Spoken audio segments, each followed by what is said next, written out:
Hi everyone, Elliot Jacobson here, and I am going to present another video to you today. This time it is on the topic of card counting, the game of Baccarat. So this topic seems to come up over and over again. You see people with systems talking about ways to beat the game, their own adventures at the table, claiming that they've been successful, and all sorts of other nonsense that is simply not the case. I'm not saying that some people don't win, but if they won using their card counting methods, they got lucky.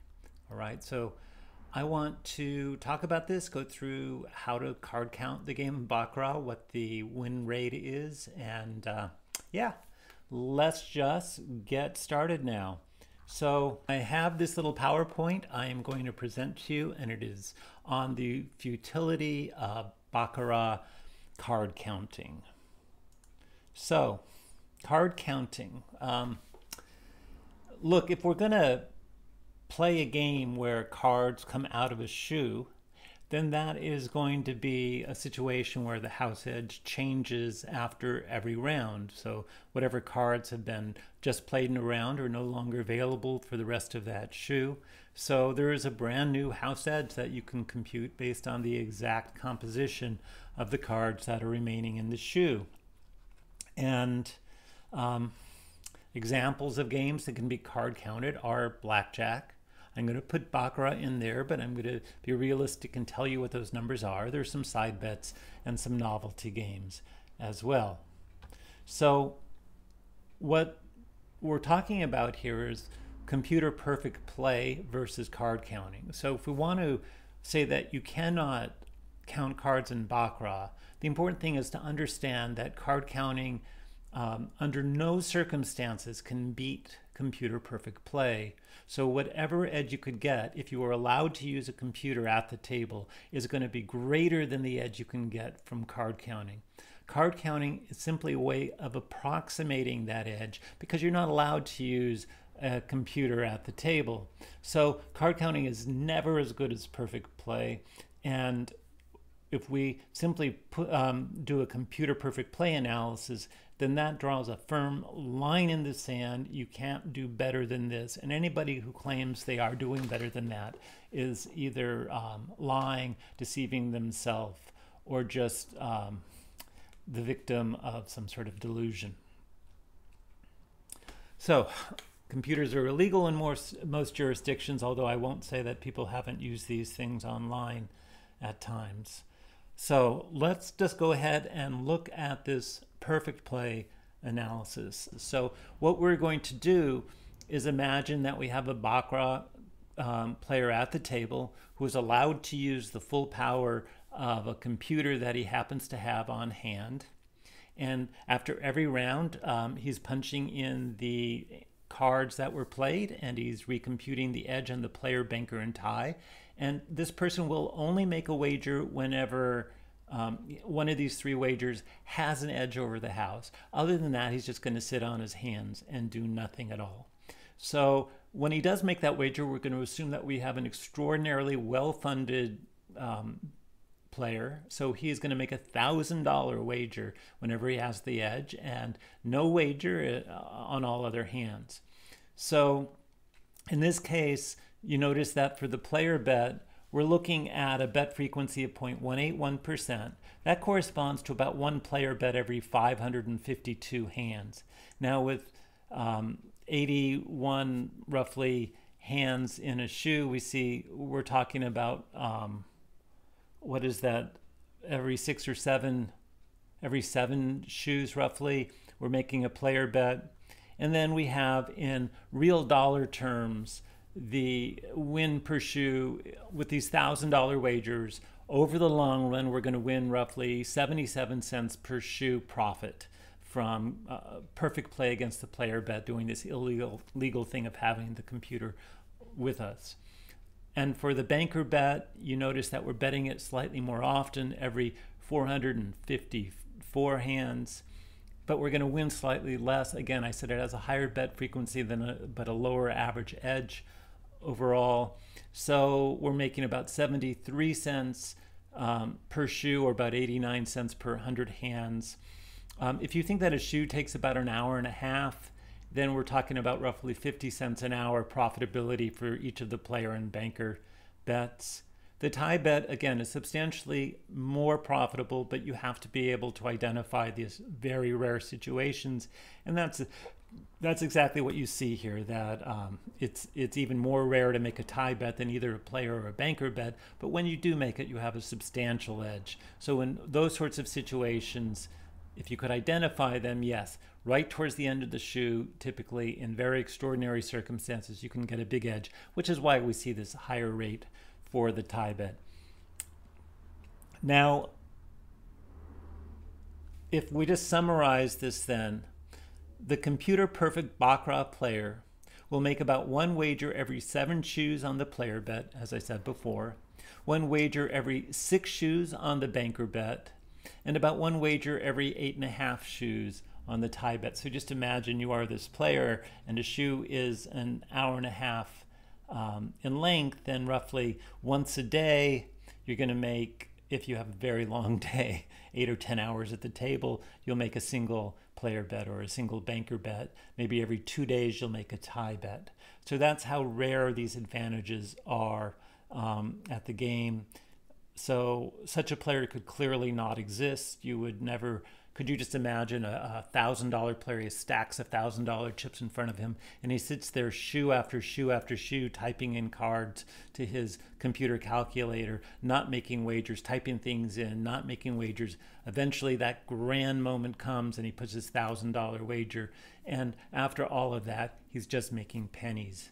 So this is not such an exciting thing to do.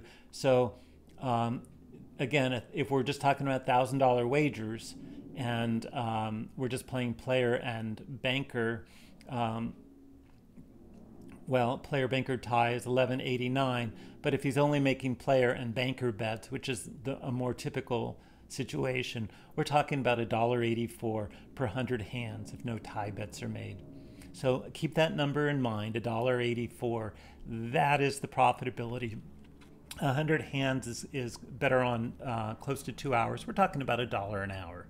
In realistic terms, a Baccarat card counter making $1,000 wagers is earning roughly $1 an hour. All right, so now let's just talk about some card counting systems. I am very surprised that this hasn't become more widely available, but for those of you who understand how you create a card counting system, what you do is you start with the shoe itself and you know that edge. Then you remove a single ace from the shoe and you recompute the edge. That tells you what's called the effective removal. That tells you how much that ace, removing that ace, has changed the house edge. Put the ace back, remove a deuce, and compute the house edge.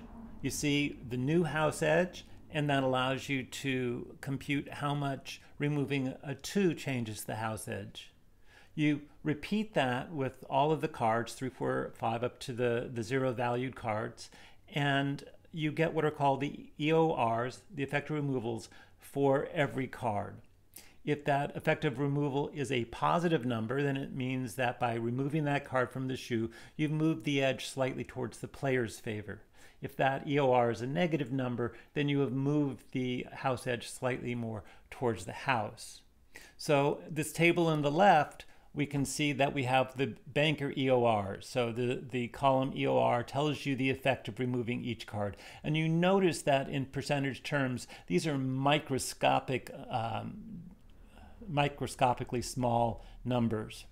But what we do then is we normalize these, we sort of scale them up, and that allows us to generate what are called tags, card counting tags. And so based on these effective removals, and by simple scaling, this is the most logical card counting system that comes up. An ace, 2, 3 are given a tag 1, a 4 is a 2, 5 is a -1, a 6 is a -2, 7 and 8s are -1s, 9 and the 0 valued are all 0. And then we do the same thing for the player. We compute all the effective removals and we get the tags that are associated with it. So if you had to create any card counting systems at all, if you wanted to be that very rare Baccarat card counter, these would be the 2 systems to use.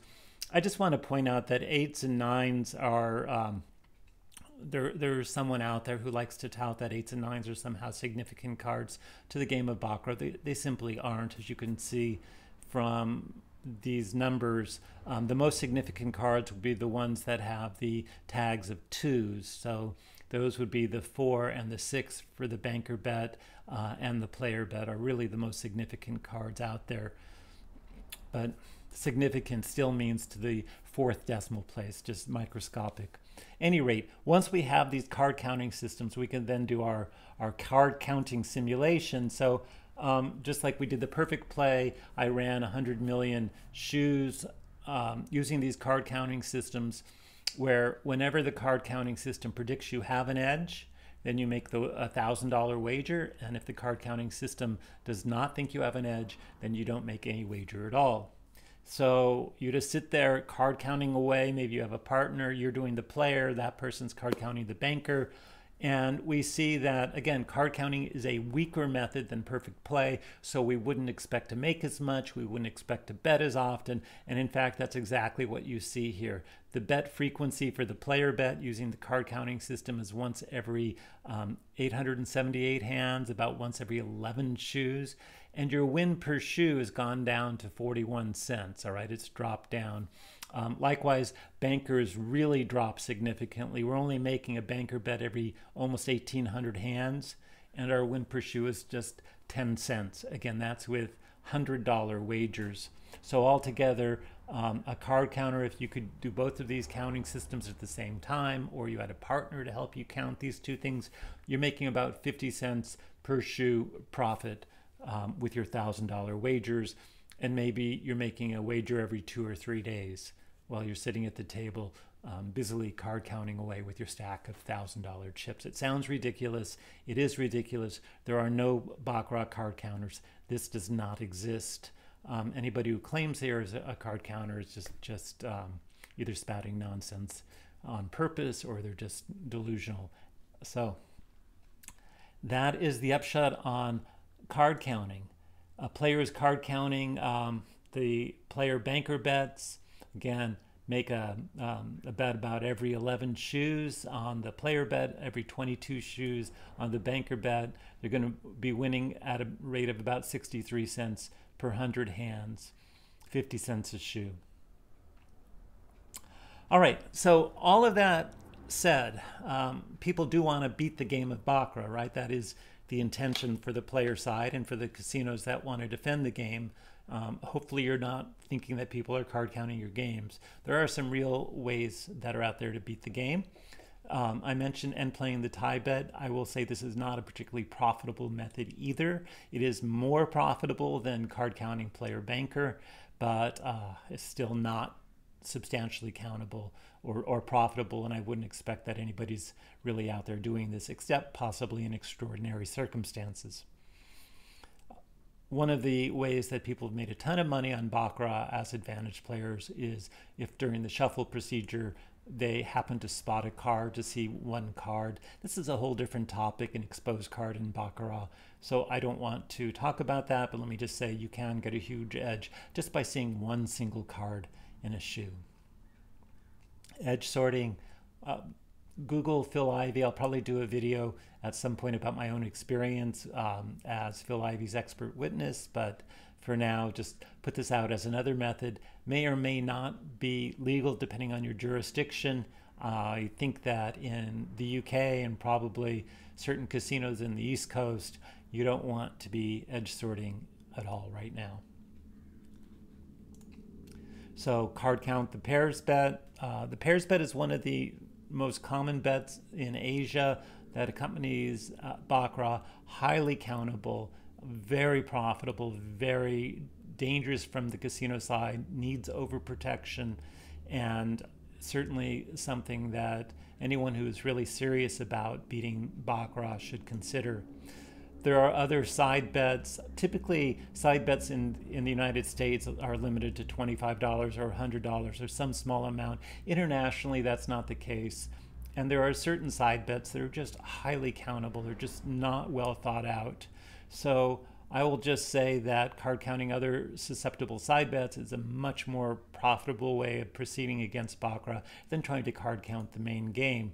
And then there are certain novelty variations. People think of new ideas for Baccarat and put those out on the market, and some of those are highly susceptible to card counting. All right, so that's my presentation, the futility of Baccarat card counting. Now you have some facts at hand the next time you find yourself engaged in any sort of dialogue about people who might be out there card counting the game of Baccarat. They're not doing it. All right, everyone. See you later.